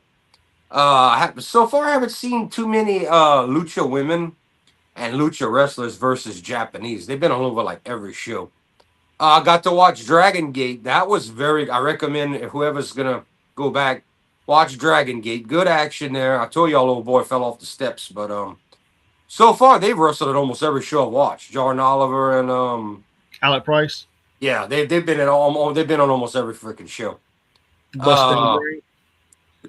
Great Dragon Gate show with a great main event with Jonathan Gresham. How would you say what would you call that in the old days? They put on a slobber knocker. The other word, the old a banger. Word. No, they put on not even a clinic. They did a Broadway. Oh. They went long. They might have went 45 minutes, or they went over 30 minutes. Guarantee you. That was like they put on a long Broadway. Respected the end, but definitely check that show out. Talent from other companies as well, GCW and all that, because GCW is the main sponsor of all this. I got to watch the one I was looking forward to, the Vegas Death Invitational, only invitation by Despy. We got technical wrestling, we got joke wrestling, which I didn't like. Too much GCW corny. I did not need to see Effie get double penetrated on my television. I did not need to see that at all. That was not good. Not good. No, that was especially when he made the eye contact and they zoomed in on it. I did not need to see that. Daddy rocks, man. Daddy rocks, bro. Bruh, you go put your shit in his mouth and in his ass and let him look at the camera and you tell me if that was entertaining. It's Daddy, dude. I mean, it's Daddy was a bitch because he had it up the ass and in the mouth with your boy, giving him the emotions in the mouth. Josh, he doesn't understand Effie's gimmick.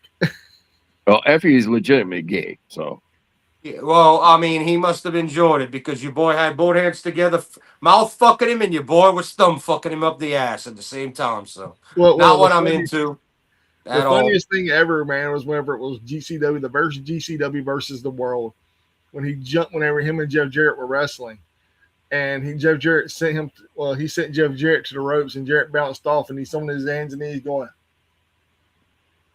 Yeah, that's not as bad as what I just described. And Jarrett goes, "You sick pervert." I don't blame him. But we had a couple of weird angles like that in the show with GCW people.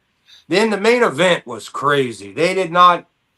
There was blood from the bell. They did not wait. They came out and set this light tubes all around the ring, panes of glass, some barbed wire on a board, chairs galore around the ring, all of that. And the minute the bell started, we had blood. Nick Gage got out of this thing easy as shit and was. They obviously gave him the win and let him do the speech after, but Nick Gage is the only guy who was not bleeding in the face. He took Where's my club at? yeah, his gang. His gang. Yeah, he talked a lot of shit, but of course, he was with Matt Tremont. They won, but everybody else in the match took the punishment, but Nick Gage. He was cut a little bit behind the elbow, and he was pretty much clean. Everybody else was glass all over the ring mat by before 2 minutes. The chick in the match. Everybody. Nick Gage pretty much took the light tube and bladed everybody in the face. Everybody got cut deep. Your boy with the scissors was going off. The Yeah, it was about 10 good minutes. It went longer than 10 minutes. About 10 minutes of nonstop crowd oohing and ahhing with glass breaking over people's faces and heads and being sawed open Was it and all Angel that. Metro in that match? No, No. it was She's a damn good wrestler, dude. No, it was the woman who's the dead match queen from Japan. Rina Yamashita. Yes. Reno was in there, and the Japanese dude with the scissors. He's not in New Japan, but he's got the big long fucking scissors, and he just saws the shit. He was tearing. Matt Tremont looked like JBL with Eddie Guerrero's match. Ooh. Yeah, he looked like that in no time, and it got worse. Desperado got his entire mask cut off, and you couldn't see his face with all the blood, except the eyes glowing until the blood finally sweated off of him. Well, Yeah, this was all within the first 5 minutes. With Matt Tremont, all you got to do is flick that little bump in his head. He's already fucking gushing. Actually, they took forks to his head, and they were pop, and they couldn't get him bleeding right. But the majority of everybody was cut up on the back and the arms from landing on all the panes of glass.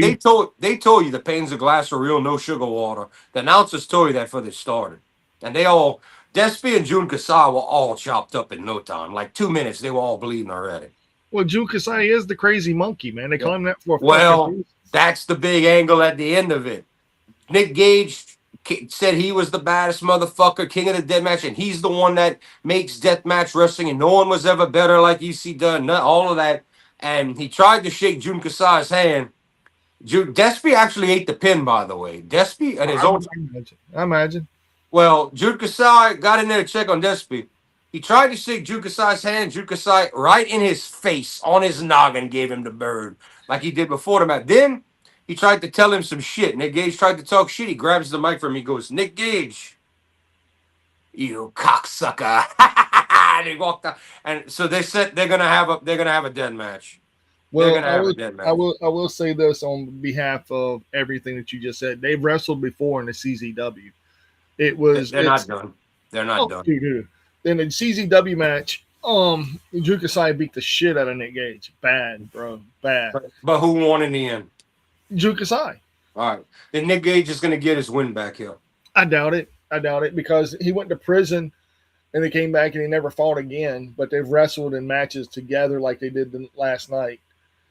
But I don't think he straight up told him, "You named the arena and the place." Like the whole end of the night segment, besides him asking where his gang members were, was "Where's my money?" Yeah. Besides that, was Jun Kasai, "I will fuck you up. I am the dead match." The whole thing was leading to that. So I think that's going to happen. I'm a big fan of Nick Gage, dude. I don't know why people hate on him. I'm a big fan of Jun Kasai. Let's talk in more action. Don't get me wrong, but I just like busting his balls. I was like, because I was like, "Yo, what up, man? Where Here's my Yeah. motherfucking He does more. He kid. does more talking than back it up. I feel There's like. an MDK all fucking day. Yeah, dude. But I enjoy it. I think but it's a good. we have not the other ones I care about. We have not had Bloodsport yet. That's tomorrow. JCW's tomorrow night. I will be watching both of those. Ain't Um, ain't Hustle Glory on after No. you have to That's tonight, dude. you have to pay for House of you got to drop the $20 for either House of Glory, TJPW, CMLL, Stardom, and Maple Leaf. You have to pay $20 a pop or 60 for all of them. They're not in the $7.99. I think that was a stupid idea. Y'all there? Yeah, I'm here. All right, y'all, it froze. I was telling Phil earlier today, this is a bad move on those 5 companies' parts because don't worry about keeping more money for yourself. You have the chance for the average viewer who doesn't know you to watch your show for $7.99. So I thought that was bad marketing. They should have all just got in on the collective, let them charge 10 for it, but add the other 5. But all they did was hurt their viewership here for an audience that might never watch them. Hey, I think I found my shit, bro. He thinks he found his shit. I think I found my shit. He opened the toilet, Josh. Oh damn! Found my shit. He didn't flush and he opened the toilet. Shit. I found my shit. I forgot. There was one more thing I wanted to tell you about before we got into the next segment, but I forgot. Can't remember what it was. Damn it. I got sidetracked. But so just about that time, though. It's just about that time for everybody's new favorite segment of the week. Hold on a damn minute. That's the 3rd time y'all fucking stopped me, motherfucker. Well, you stopped me earlier. You told me I couldn't do a thing. And Josh Barnett's thing is already out, bro. It happened? Yeah, it happened tonight. I told you it did. Oh, okay. Well, I'll watch it after this, and y'all won't. Well, what it happened right between the hour between the Hall of Fame and it's going on right this very minute. I thought it was going on Saturday, so yeah, I'm trying to see the list because I just saw it earlier. Something we need to talk about before we finish up the news of the week. JCW is in financial trouble. Violent J has admitted, he's coming out of pocket, 10 grand every show. He wants it to get to where the shows can support themselves, but Juggalos Championship Wrestling running everything they're running. He's trying for a TV deal, which means they'd have to water down the product. Now, I want to discuss that with y'all and see what y'all have to say about that. That could be a good thing and a bad thing, but I think the future is going to be less JCW still be a thing, but a lot less shows to be affordable. Y'all want to comment on that?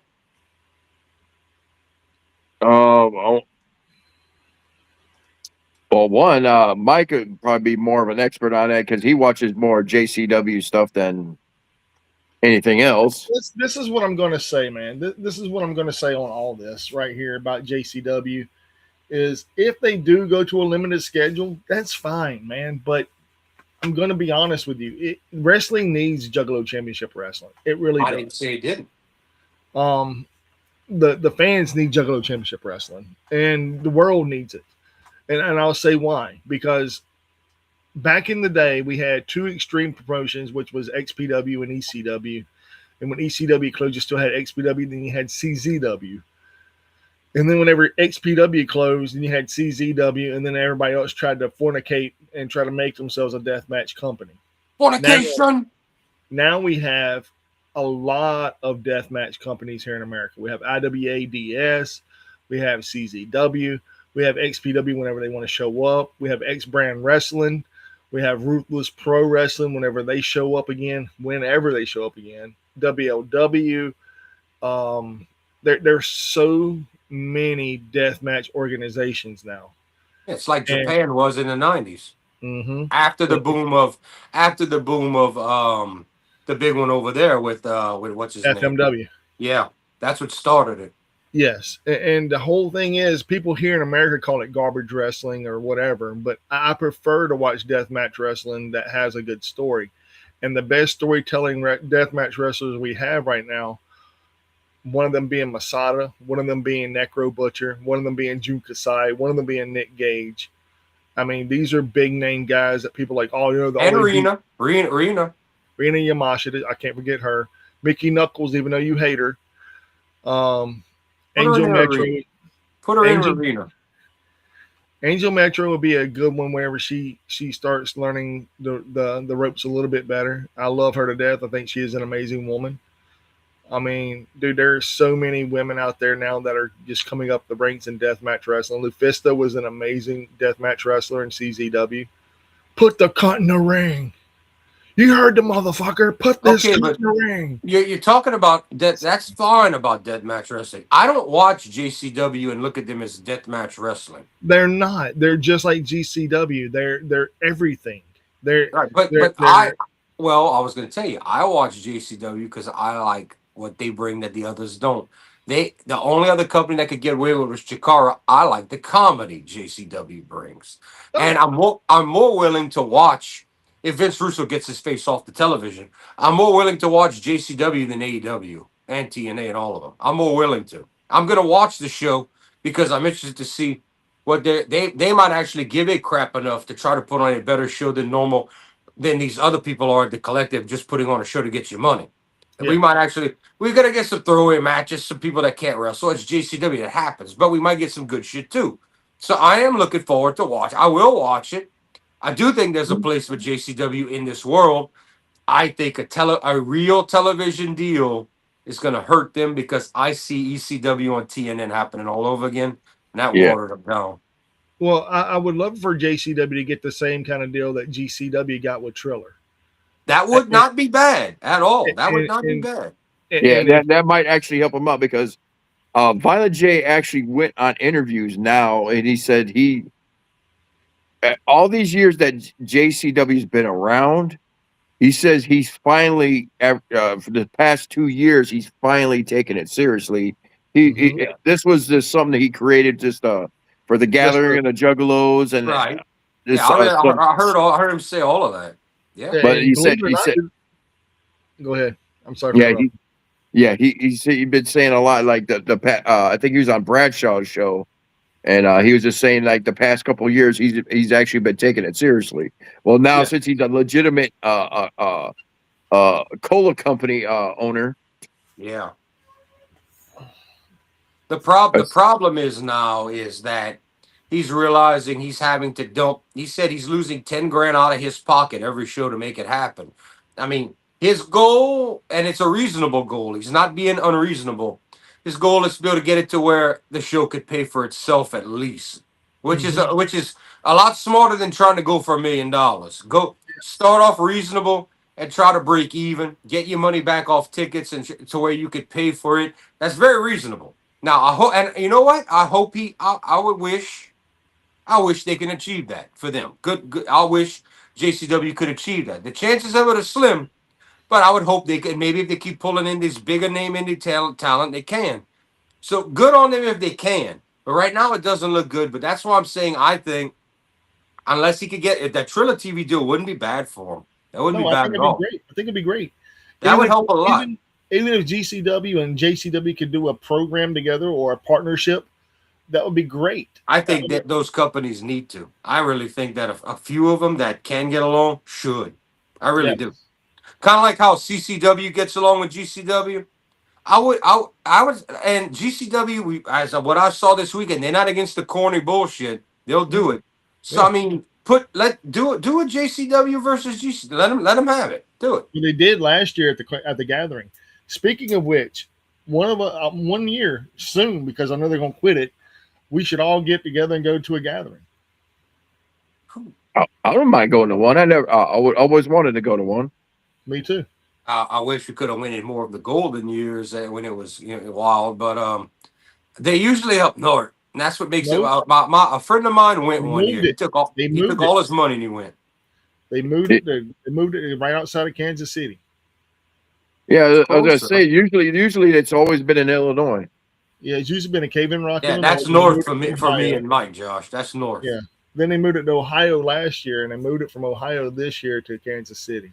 Oh, That, don't get me wrong. It's in Illinois, but it's not like a hop, skip, and a jump away from me. It's a couple hour drive. yeah, a couple of Yeah, hours. It takes me It's a 13-hour drive to Tennessee, buddy, from here. yeah, yeah. To me, to get to Tennessee, it's a 4 hour drive. So, and for Josh to get here, it'd be another 13 hours. Oh, Yeah. jeez. I ain't got to relive that fucking nightmare again. I would rather drive myself, man. What, to get on a plane? So that whole day he had to waste in Florida because he didn't read the ticket right.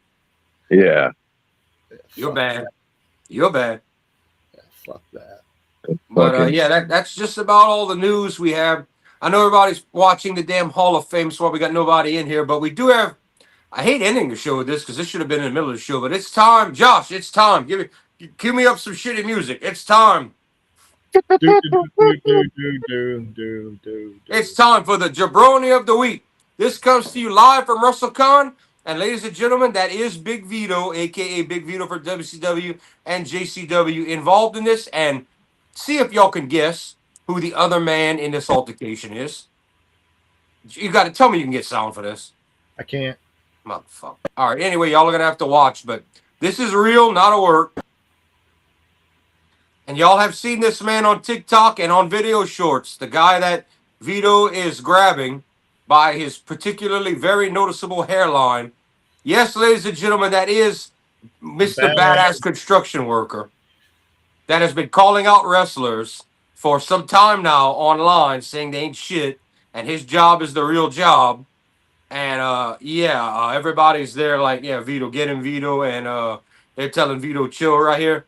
Vito did pin that dude. That dude has been looking for drama for some time now. He is going to, if he doesn't get kicked out of shows, he's going to get his ass kicked sooner or later. You can get a good look at him right there. That is, what's his full title, Mike?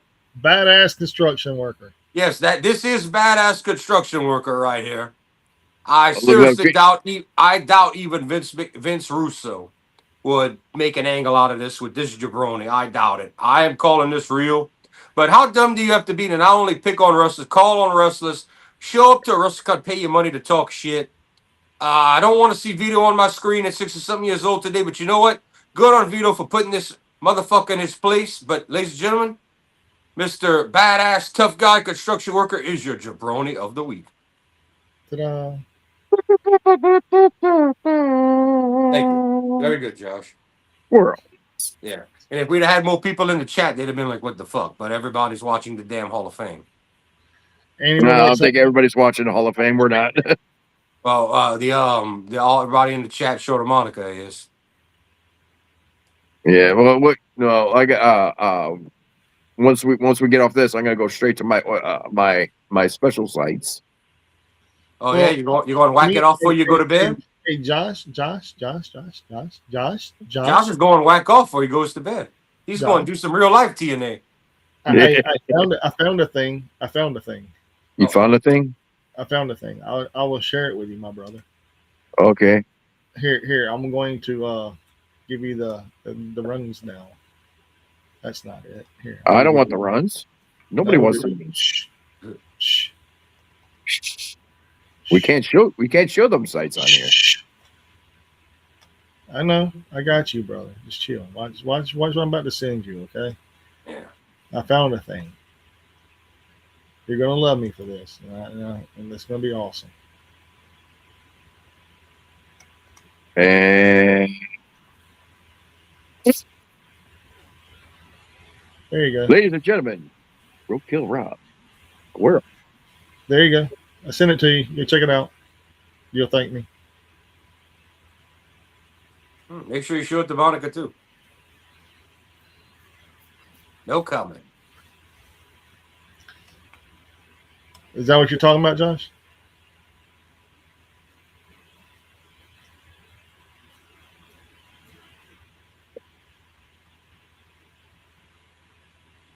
Oh, okay. Okay. Pretty good, right? Yeah, Pretty that's good. a good one. Yeah. I have to pull it up on my tablet once we're done. Yeah. That's, dude, I found that today. I was like, holy crap. So he says I couldn't find it, so I did. And it was $3.99, bro. How sweet is that, huh? Where'd you go, Josh? Did you send him my only? No. Yeah, he did. I already got it. All you show his feet, though.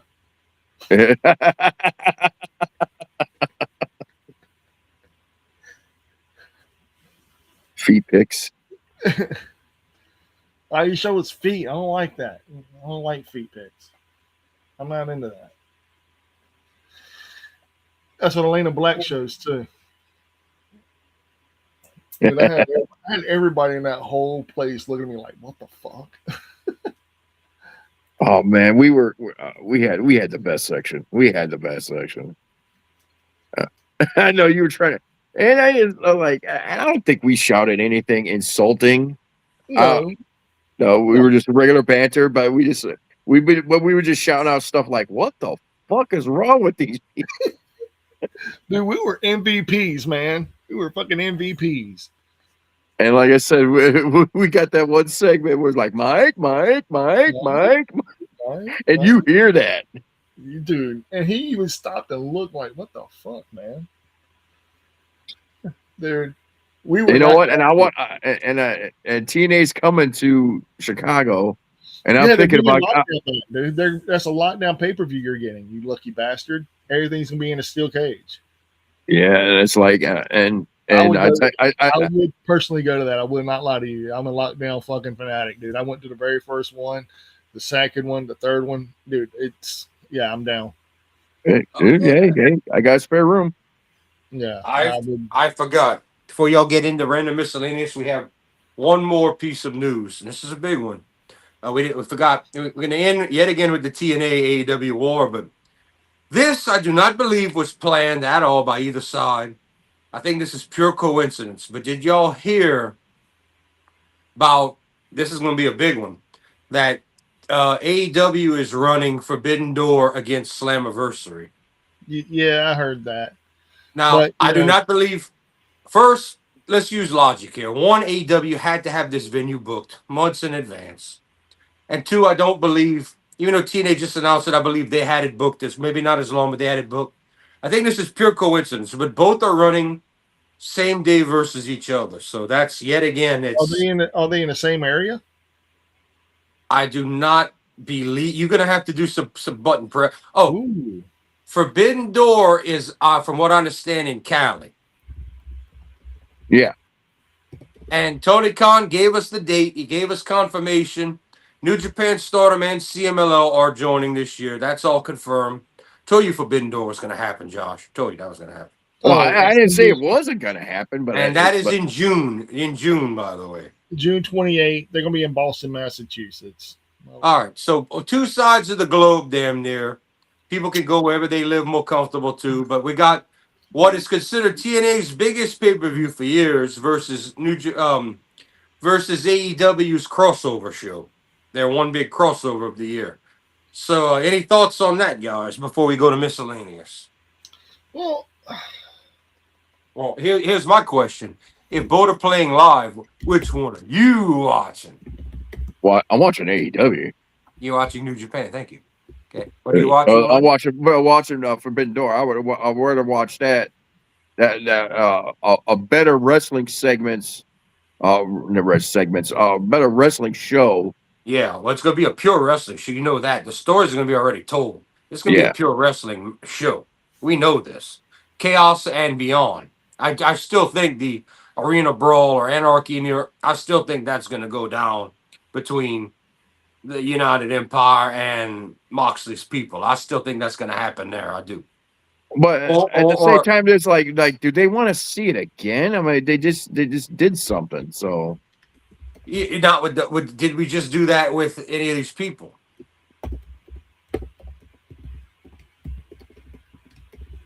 And how long ago was Blood and Guts? So the question is, how much is Tony Khan going to be in love when they want to run it back? Will he do it? Dude, there ain't no doubt about it. Slammiversary's capacity of arena is only 12,000 people, and you got the arena over there in the San Jose Sharks Plaza for 17 grand. I think they're going to probably have a more chance of selling that out compared to where Slammiversary is going to be. I just don't see them selling that out personally.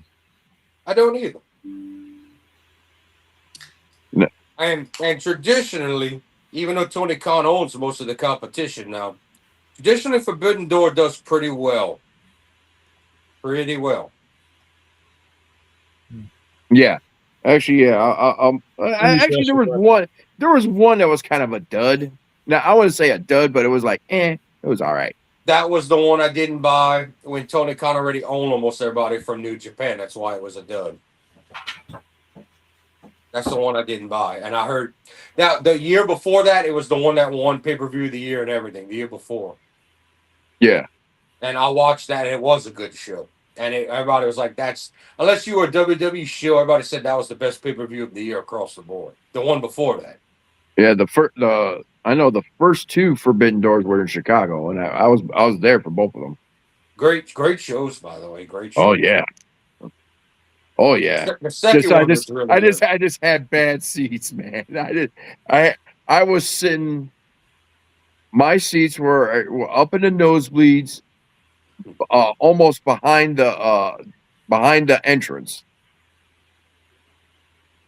like almost literally behind the entrance. So I didn't get to see. I couldn't even see all the wrestlers coming out, and the only way I could see the ring is through my phone, and I had to zoom in. Damn, dude, you didn't read where you were sitting for living there, bro. Yeah, well, I was excited to get tickets, and then I was on. Okay, these are not good seats here. Mm-mm. Learn your local arenas, people. That's Josh's word of the day, or his experience. That's my word of the day to you. Oh, don't get me wrong. I had a blast. I was with my brother, so it was just all You had a blast here too until you had the wrong ticket that made you spend a day in Florida. Yeah, shit. Yep. And I couldn't even enjoy it, man. Yeah. If I just could have just left the airport and go walk around and go to the beach or something, it's like okay. And you know what? The weather was shitty. The weather was shitty in Florida for some reason. It was like very cold. It's Orlando? Yeah, because when you came down here that week, Josh, remember when I told you when we walked in the swamp room, I told you I said this is cold compared to normal. And you looked at and I said, I know it's nothing to you. You could be in shorts. I said you might see people in hoodies. That means Florida. Yeah, I mean we're one of the hottest spots in the Gulf. Well, I can honestly say this. Whenever we walked around on Bourbon Street, it was pretty warm that day. Yeah, that day was nice. It wasn't hot. It was just Yeah, it was good. It was decent temperature. well, one of y'all was sunburnt from walking around in the sun on the arms. Well, this one right here wasn't because of that. I don't have it no more, but it was causing me driving for 3.5 hours one way and waiting on Phil and all that stuff. Oh, we're gonna blame Phil. Okay. Yeah, hell yeah, I'm blaming Phil. We're blaming Phil. Phil. The only reason I'm blaming Phil. The only reason I'm blaming Phil, dude, I beat on his door for 25 minutes, dude, for him to. I almost left his ass. All right. Yeah, maybe in the future we're gonna have to label some of these shows like Mondays covering the weekends and Raw, Wednesday covering down and Fridays for the news. But that's all about news. So if you guys have some miscellaneous show want to talk about and all that, we'll cut up, mention whatever, talk about what you like Monica says, Gurney's going wild. Until we show shit off, y'all can go wild, bro. It's Friday night. I have nothing to show. I have nothing to talk about. Oh, that's about. Yeah. What about the Paramount thing? We want to talk about the Paramount thing? Took him all of not even 4 seconds, Josh. Yeah. Go ahead, Mike. Yeah, y'all want to talk about the Paramount thing? Go ahead. Y'all know anything about it? I know that the movie people are doing the same shit they were scared at Netflix for about the merger with Paramount and Warner Brothers, scared that they're gonna have one less movie house and work. So the whole thing is greed. I mean, I understand looking out for you. All right, Mike, explain it to the people before we get going. Well, they are at right now. It's in the house right now. They're the actual CEO of Paramount did not attend the meetings because he had a death in the family. They did not disclose whose death it was, but they are saying that it should go forward, and with them doing this, it's going to open up more doors for more people to have work. There's going to be another business opportunity, another housing, another thing that they can go and venture into, not just with Skydance and Paramount, but you have Warner Brothers Discovery and all these other avenues to actually venture into. And because Warner Brothers is one of the oldest on the fucking lot, dude. I mean, that's one of the oldest movie companies. And they're one of the big modern day four. Yeah. Like out in this sale, they're one of the big four. Yeah, they're huge, man. Because now Paramount's big, Columbia was big, Fox, and now Warner Brothers. And you have to, and you see, he gave you two of them, just like in broadcast television. Like we have channels 2, 4, 6, 8 where I'm from. Fox became in the late '80s became the fourth big name, but you always had Fox movies, but you always had ABC, CBS, and NBC. Yeah, This still travels through what Mike's talking about. You have each one of these big movie companies are owned by one. Then in the record days still, but before digital streaming, all of the smaller labels went through one big label. That big label was owned by one of the big four. So broadcast and media. This is how it worked before modern day, but you still have the four giants. So that's what everybody's up in arms about Warner Brothers losing power. And the movie people are scared about their movies not being shown in the theater and all this this direct to home. They don't like that because that means they lose money. So they're getting wild. So it's almost like Congress getting mad because they're not going to get, if somebody yells at them, they don't make their six figures, they make less. And so they get mad at It's the same kind of story. So everybody's trying to protect their wallet here and their career. But that's a little backstory. But this all goes back to the big four. Warner Brothers, Paramount, Columbia Sony. House. That's all. Sony, TriStar, also. That's all Sony. Yeah. But Sony's a big one, dude. Well, Sony is on Columbia. Yeah. Columbia, Well, CBS. You got to yeah. go back. You got to go. I forget which one, but Tower Records that had a bunch of them under them was owned by either ABC or NBC and Virgin and all that. That was all EMI. That was all one team. Then you had the Warner Brothers team and all that on the other one, either ABC or NBC. Not Mhm. CBS, not Fox.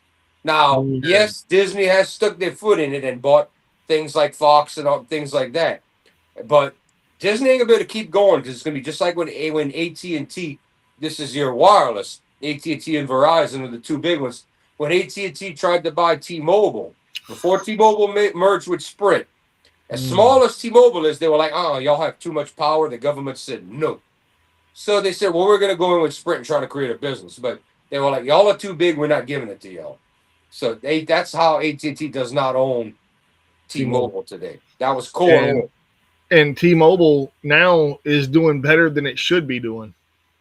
Well, I could tell you why, and I know this from experience from dealing with so many people, not me, but so many people.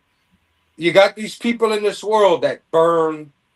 They have a contract with AT&T or Verizon, and they don't pay it. They burn their rep, and it's like, okay, we don't want you anymore. Go. We don't care if you prepaid. Go away. You go to the opposite, AT&T or Verizon. You do the same thing. You burn your bridge. T-Mobile's what's left. And there's shitty services of spots down here. But I know a lot of people that did that, and they're like, "Man, I'm stuck on T-Mobile." I said, "You're in the jail now. Yeah, you fucked up the other. Yeah, I fucked it up. And women too. Yeah, I fucked it up." I'm like, can't burn your bridge like that. They give you so many chances, and they're like, "Get away." I mean, now I know when you're on a certain piece of road because your phone cuts out. I know exactly where you're on the highway because your phone's gonna cut out for 5 minutes till you drive to the next town. Or if you're in the lake, your phone ain't gonna work. What you gonna do when your boat motor gives out and you need somebody to come get you? You know? Oh, I'm gonna do like before. Oh, you gonna wait there for 4 or 5 hours till somebody rides by and tows you back, and hopefully you got rope in there. yeah. Was it? I had Verizon. I didn't have that much problem. It was just internet service. I didn't. Well, I'm not focusing on your AT&T and Verizon are better service than these smaller companies because they're stronger, more money, more towers. So I'm not really criticizing anybody. I'm criticizing T-Mobile's service because they're just less. There's parts where they just cut out, and you know where I live, and it was Well, bad until Hurricane Katrina. Then they finally were like, "We got to help these people out." They put us some towers in the swamp, and now we got some service. I when don't have to walk out my house to get on my phone no more. T-Mobile was actually really good. When I was with my ex-wife, we had a T-Mobile plan under her, and it was we had good service. It wasn't until T-Mobile bought Sprint. Once they bought Sprint, all of a sudden our service was shit. Mm-hmm. For some reason, it's like after the merger with Sprint, our service went to shit. Yeah, Sprint had a good service by itself, and then when they Yeah. merged with T-Mobile, man, I was like, this is I'm, garbage. I'm not. I can't tell you what you're saying, Josh, because you live in a city and you up there. I'm just telling you down here where I'm at. But Sprint always worked. The problem with Sprint was they were like the Allstate of they was $1 million more expensive than everybody else. Always. Sprint was always your highest, most ridiculous, like your big foreign car insurance. All states always gonna fucking rape you, and they claim you're gonna get all this coverage and all that. All right, you might Oh, be an right, A plus service, but bro, I can't fucking afford you. Yeah, yeah. State Farm Yeah. was up there too. Well, actually, State Farm. I had Allstate for no, I didn't have Allstate. I had Progressive Progressive and Insurance. Geico, Yeah, and Progressive, Geico, State Farm, all state of the big four. yeah. Now, Then you have so dun, far, dun, State Farm has dun, been the most affordable for me. And same here. Same. and then you have They're the one that could beat Geico for me. Progressive claims they cheap. They were the only one they were cheaper than was Allstate, and I had nothing on my record at and the I'll tell you time. another one. Dun dun dun dun. We are farmers. I've never heard of any people ask me about them and what I know. I'm like, I don't know a single person that's ever had. Now down here, we have, and it goes upstate. It You goes got to the other General. states. We have Farm Bureau, and they're actually not bad. They'll match prices and all, but they just did a big merger. I just got a $700 check in the mail because they just did a merger. Yeah, Which I'm like, well, I gotta that'll get go for back my on house Am better. insurance, you know. I gotta But get back on Am better. yeah, Farm Bureau. I had my home insurance with Farm Bureau, still do. When the Hurricane Ida came in 21 and fucked everything up down here, worst hurricane in history. Made Karina look like a bitch, and Betsy was the worst. This was worse than Betsy because it sat over the lake and just tore everything up. But and turned into a Cat 5. But this fucking thing. People with State Farm's like, we never said we cover flood insurance. So they fucked over 75% of their customers on home Fuck insurance. that, dude. The Farm Bureau man from South Carolina was at my house in 6 days. In 6 days, in a suit, tie, and work shoes, walking around in the water. I'm like, dude, you want an umbrella? He's like, no, that's what I'm paid for, man. Came there, shot pictures of everything outside my house. Said, don't worry. Oh, that got destroyed. We'll give you this for that. We'll give you that. He wrote everything down. That dude overestimated everything and wrote me a check for $27,000. That's how my 30-foot barn that got destroyed with two tons of cypress wood that got thrown in my house. I was able to buy my back garage, my new one I parked under and all that. And I did all that. The most of the repairs myself. I used the rest to repair the inside my house and rebuild. That's what I did. I said, man, y'all insurance is good. Yeah, he was like, oh, that's about 7. We'll give you 10 grand for that. That's 3. We'll give you 5 grand for that. This right here 2. We'll put 4 on there for that. And that. So we'll make sure you come. But we had never made any claims with them before, so we were collecting, you know. Mm-hmm. But yeah, Farm Bureau is good for home, and they just merged with this other company. They're like, you agree yes to the merger? We'll write y'all a check for $700 back to you to every customer. He says, I don't know why our old boss wouldn't do. He says, we're just going to merge with them, and that'll be more money to distribute in storms. He says, I wish we would have done this 10 years ago. He says the other guy wouldn't do it. I said, well, I'll vote for. I didn't think it was going to happen that fast. It came in the mail already. I said, well, that's going to go. That's going to go with my couple of grand in my home insurance in August. Good. I mean, November. Good. I'll use that to pay that. Hell yeah, that's what's up, bro. Yeah. I don't blame you. I would have done the same thing. Yeah. But yeah, when I called him and I had him explain to me, the boss man right here in town, and he said, yeah, it doesn't benefit just us, it benefits y'all, benefits everybody. So because I was like, well, I'll vote. Yeah, I said, well, in that case, I'm gonna vote yes. He says, to be honest, you'd be dumb not to, because he says, you'll get cash in your pocket, we get more coverage, everybody wins. So I was like, I said, okay, I'll tell everybody I know to vote yes. Well, it went through that quick. So how you like them eggs? Love it. Anyway, y'all ready to call it quits and show some shit? I think, Yeah. Unless Josh has something to say. No, I'm all good with that. So I mean, Okay. hell, I thought I was gonna have a tornado outside my door, but I guess not. Well, if you have a tornado, we understand. Go ahead, Josh. You first. I got nothing but roadkill Rob right here. That's it. I have stuff to show them, and I have the most expensive record to date I've ever bought to top it off. Ooh, ooh, I think we had a sneak peek of this one. I'm gonna let y'all guess, but first let's go through the list. We got some good ones tonight for y'all. I had some. We'll show this first. This is gonna be a little mix of everything. We got some classic rock, some new sealed stuff, and some stuff like. But this was only $9. So I was. He wanted it was. It's. I see it's in EX condition for 18. He said 9. I don't have it yet. I'm almost done collecting them all. It's Mr. Roboto. It's fucking. Ooh, It's that Sticks album. It's that yeah, one. I know it's picky, Nice. but hey, for $9, fucking Kilroy was here. What the yeah, hell? yeah. Double what we got the Speaking Mr. Roboto. speaking of albums, I did not want to pay a lot of money for, but was missing from my collection. This is sealed, and they wanted $35. I paid 17.50. I did a little negotiating with Chad on this one. This is sealed. This is Pink Floyd, The Final Cut, the last album with Roger Waters, After the Wall. Ooh, Now, it is what it is. Not my favorite album. Not an album I was willing to pay $20 or more for. But for 17.50, when this thing's sealed and sells for like 30 something dollars, like I'll do it. It's got one song I'm kind of all right with, or two songs, but not the best album. Not one of the big three or four. But it completes that legendary era of Pink Floyd. I have everything from Dark Side of the Moon to the end of their career now.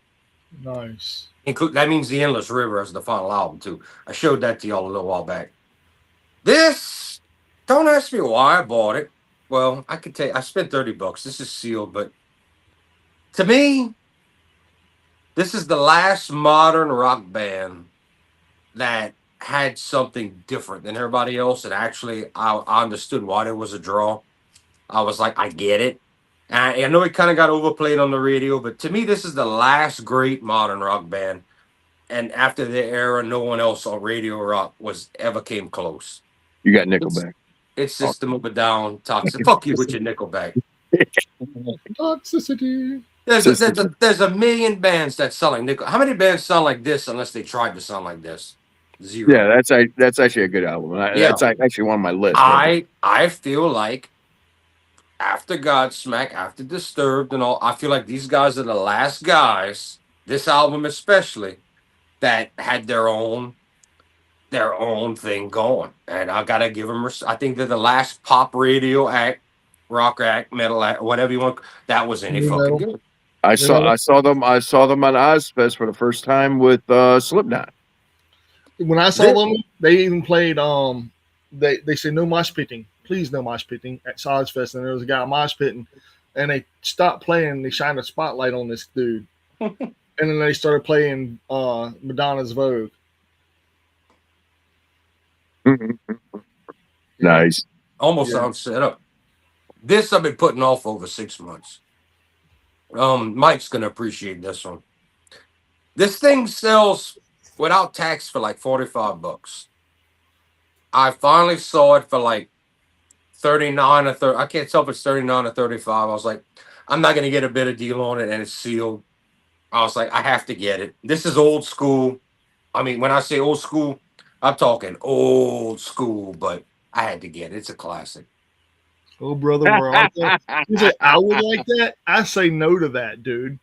That is You what don't you like Robert Johnson and all that, but don't like this that it's based off of?